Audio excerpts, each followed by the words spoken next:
Hello বন্ধুরা, আশা করি তোমরা সবাই খুব ভালো আছো। আজকে আমি তোমাদেরকে একটা নতুন রান্না শেখাবো।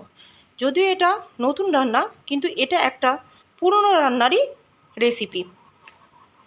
এখন বর্ষাকাল চলছে, সবার বাড়িতেই মোটামুটি আনারস এসে গেছে। তো আজকে আমি বানাবো মাছের ডিম দিয়ে আনারসি অম্বল।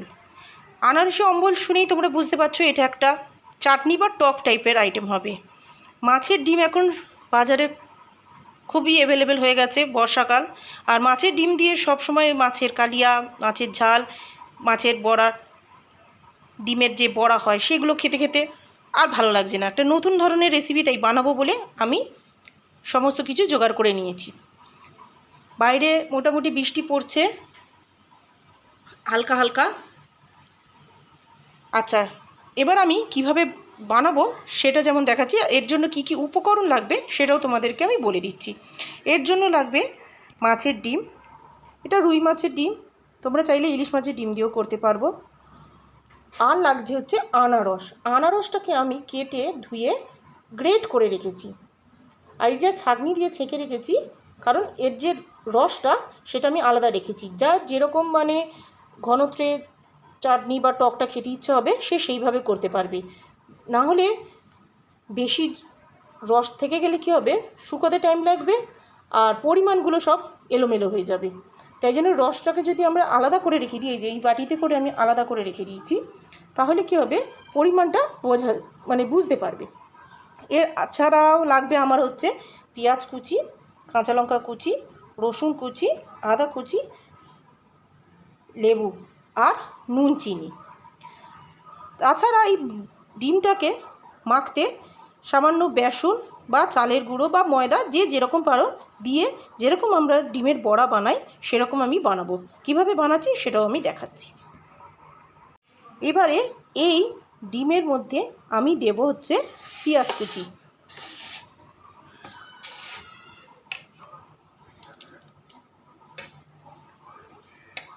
যে যেরকমভাবে পেঁয়াজ খাও, কেউ বেশি খাও কেউ কম খাও, যে যেরকম হিসাবে দিতে পারো। এবার দেব হচ্ছে আদা কুচি, এবার হচ্ছে রসুন কুচি,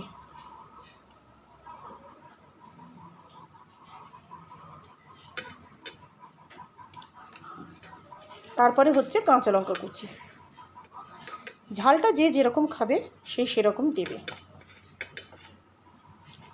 দিয়ে খুব ভালো করে চটকে নেবে, যাতে পেঁয়াজ আদা রসুনটা একটু নরম হয়ে যায় আর ডিমের সাথে খুব ভালোভাবে মিশে যায়।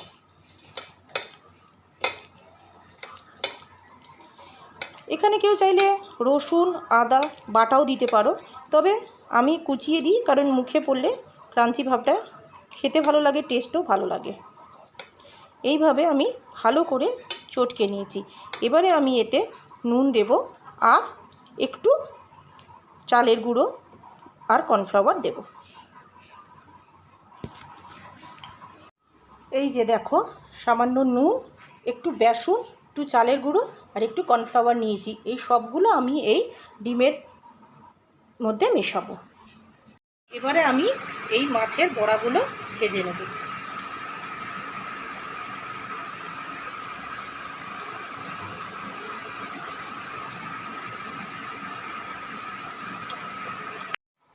দেখো বন্ধুরা, আমি এই মাছের ডিমের বড়াগুলো এভাবে ভেজে নিয়েছি।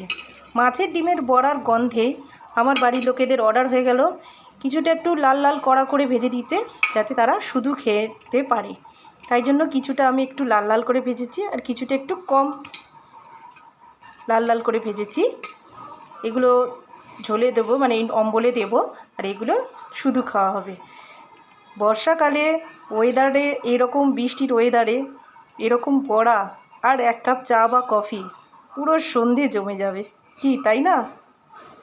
আচ্ছা, এবার আমি কিভাবে অম্বলটা তৈরি করছি সেটা দেখো। কড়াইতে আমি 2-3 চামচ তেল দেব, বেশি না, খুব অল্প, সামান্য তেল দেব, এই 2 টেবিল চামচ। এতে আমি দেব হচ্ছে শুকনো লঙ্কা ফোড়ন,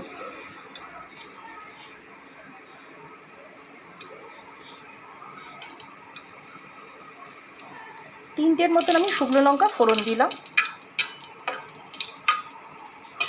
একটু ভেজে নেব হালকা করে। এবার দেব আমি হচ্ছে কালো সর্ষে। চাটনি, অম্বল বা টকেতে আমরা সাধারণত কালো সর্ষে ফোড়নটাই দিই। এবারে দেব আমি আনারস, যেটা আমি গ্রেট করে রেখে দিয়েছি।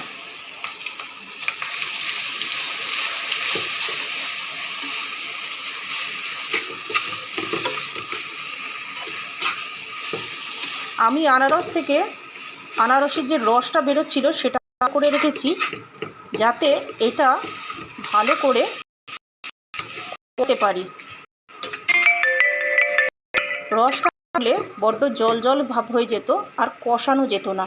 একটু মজে না এলে এর স্বাদটা পাওয়া যাবে না। ঠিক আছে, এটা একটু নরম হোক, ততক্ষণে আমি অন্য একটা কাজ সেরে আসি।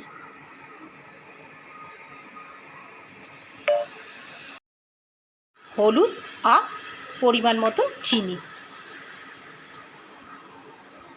আর হলুদ আমি দিয়েছি। আর দেব 3 থেকে 4 টেবিল চামচের মতন চিনি।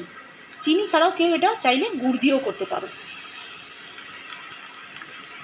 এবারে সমস্ত উপকরণগুলো ভালো করে মিশিয়ে নিতে হবে। দেখো আনারসটা কীরকম নরম হয়ে গেছে। এবার আমি এতে আনারস থেকে যে রসটা বার করে রেখেছিলাম সেইটা দেব। এই রসেই মূলত আনারসটা সেদ্ধ হয়ে যাবে। তোমরা চাইলে কেউ সামান্য জলও দিতে পারো যদি একটুখানি পাতলা পাতলা খেতে চাও, আর ঘন ঘন খেতে চাইলে এই রসেতেই হয়ে যাবে।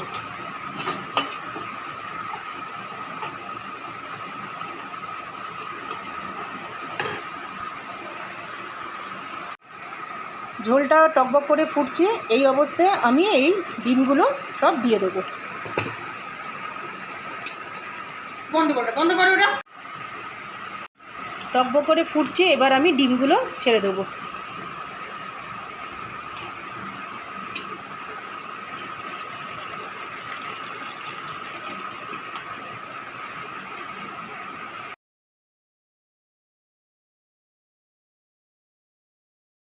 মাখা হয়ে গেছে, এবার আমি গ্যাসটা নিভিয়ে দেব।